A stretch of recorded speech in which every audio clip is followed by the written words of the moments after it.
Good morning. As you can see, today is Transgender Remembrance Sunday. And I'd like to just take a moment to explain, this flag is the intersex inclusive transgender pride flag.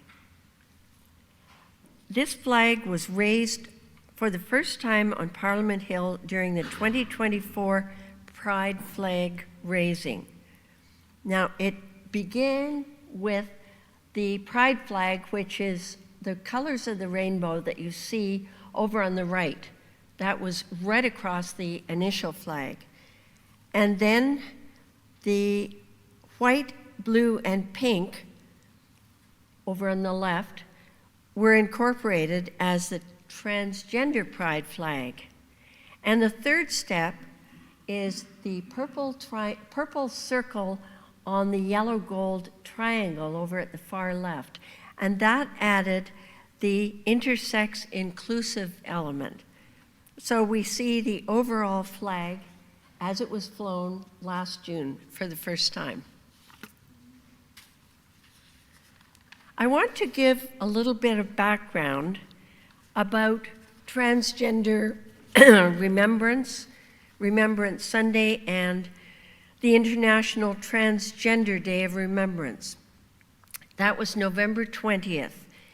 It's an annual observance that honors the memory of transgender people whose lives were lost in acts of anti-transgender violence due to ignorance and hate.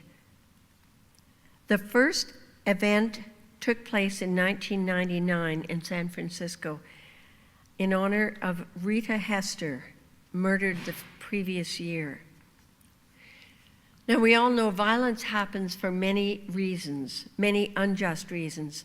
Transgender Remembrance Sunday honors the lives of those who were victims of violence because of organizations around the country and around the world participating in Transgender Awareness Week.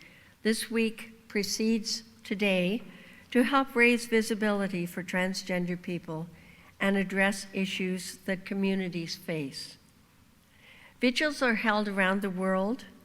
They were certainly held in Ottawa. There was one this past Wednesday to honor those who died as a result of transphobia violence. The one this past Wednesday was a vigil at the Human Rights Memorial in downtown Ottawa. Kitchissippi United Church, as we know, is a member of Affirm United, S'affirmer Ensemble. It's an organization that works for the full inclusion of gay, lesbian, bisexual, and transgender people in the United Church and society. Over the past several years, we've heard inspiring and very moving stories from speakers and visitors to Kitchissippi. Reverend Cindy Bourgeois some years ago preached here. She was the first trans woman ordained to a mainline denomination in the world, the United Church, and she's been back more than once to see how we're doing and touch base, keep in touch. Reverend Ruth Wood and her spouse Ann Wood shared her story, well, it was their story because it certainly involved both of them, as a Transgender United Church minister, and that was a few years ago.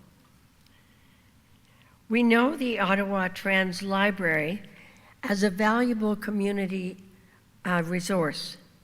Excuse me.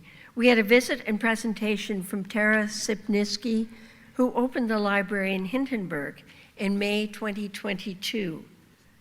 This reflected her deep involvement in Ottawa's transgender community since the 1980s. Some among Kitchissippi folks have stories of families and friends who have transitioned or are doing so. Transphobia continues to exist.